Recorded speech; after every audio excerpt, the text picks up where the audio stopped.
Okay, so on with part 3 of my Power Ranger videos. I'm up to Titanus now, and you may notice I didn't change the stickers on this one. Nobody made a scan of them, the King Brachion stickers. The King Brachion was the Japanese counterpart, and as always it was more TV accurate. But nobody made a scan of them. Nobody, I wasn't gonna make them because I know the details. I guess from what I've heard, they're really complex. Like there's kind of like hieroglyphic type symbols like all along here, and they never repeat either. So it's like really, I guess I'm not even gonna attempt to try and make that.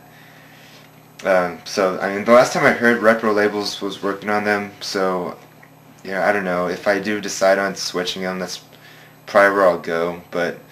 I mean, they're just stickers, really. It doesn't really. I mean, the figure's exactly the same, really. It's just the stickers are different, as far as I know. But yeah, this Titanus, you can see he's, I guess, kind of a brontosaurus. He doesn't do too much. He's kind of just more of a display piece. He does have a motorized feature, which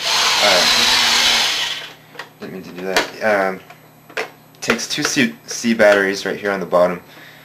I lost the battery cover though, and I'll show you how that works later on. But I think Titanus, he came in Power Rangers. He came in like halfway through the season or something, and in both in Ranger and in Power Rangers, Megazord and Dragonzord would combine with them. Let me see. He doesn't really transform on his own. Mostly what he does is just, I mean, the tail does separate, and these two separate into, I guess, like shoulder cannons. And this was his attack mode. The other mode was just, I guess, the standard carrier mode.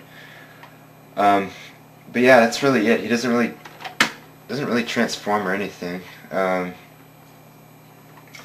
yeah, as I was saying, Megazord and Dragonzord would both, I guess, kind of combine. Basically, they were just going to Titanus. This would lift up. This thing pops out, and this part comes down. And I think I said with the last video that on the Dragonzord video I said that Mega Dragonzord wasn't very, they wouldn't use it a lot. It was rare that they would ever do it. But whenever they would, mostly when they would do it, it was for when they would make Ultrazord. Because basically that's all you do to make Ultrazord is just combining Megazord and Dragonzord.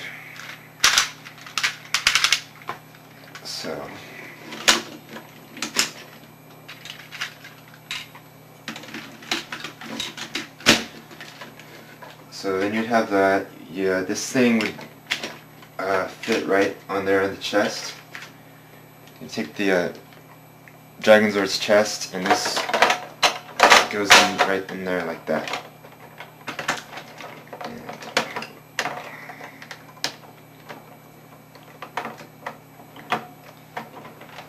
And it should snap in there. Dragonzord's tail fits on the back of Titanus like that. And paws would come off, and they form like kind of, I guess, gauntlets for Mega Dragonzord.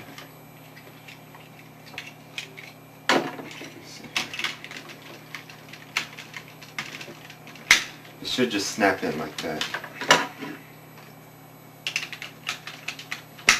Okay. And so now, I just have the chain here.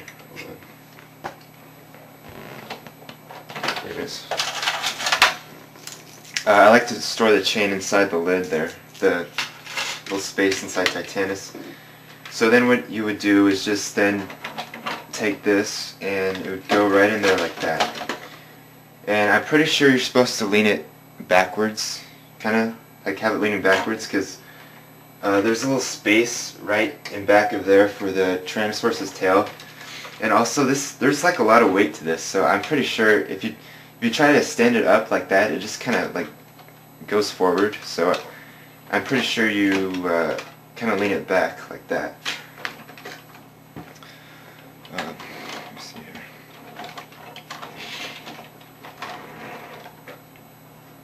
And then you're going to take the chain and maybe I should take this off. You're going to take the paws things, the gauntlets or whatever, and then you're going to take the chain here, and then what you do is how's this going to go? Basically you just put the chain in there like that and then close up the little panel kind of thing, and you can just, I guess, put it back there. You really don't have to take it off, but I did that just to show you guys. And you're going to do the same thing to the other side there. Close that. And these things plug into Titanus' neck. There we go. And this was Ultrazord. Let's see here. I usually like to kind of direct the figures off to a certain kind of in this direction, just so it kind of gives you guys a better perspective of the whole thing. So yeah, yeah, this was Ultrazord, and obviously it was the most, I guess, most powerful of all of them, because, you know, all of them combined.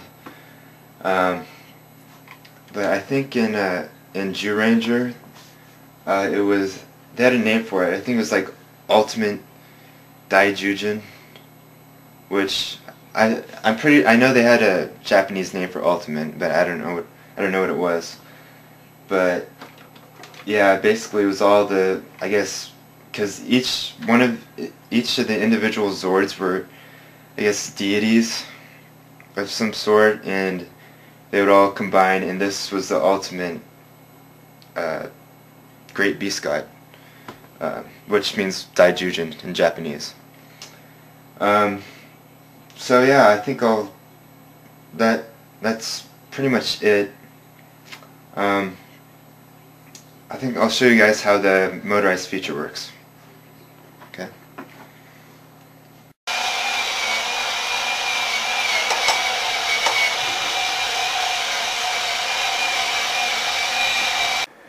Okay, so that was Ultrazord in action. Keep in mind, guys, if you're gonna run this thing, I would say you probably want to run it on a flatter surface, because if you put it on carpet, it's not going anywhere, especially fluffy carpet. So yeah, that's it for season 1. I will be doing the Thunder Zords, and I'll probably throw in like an 8-inch figure video, but that's it. Hope you guys have a good day. See ya.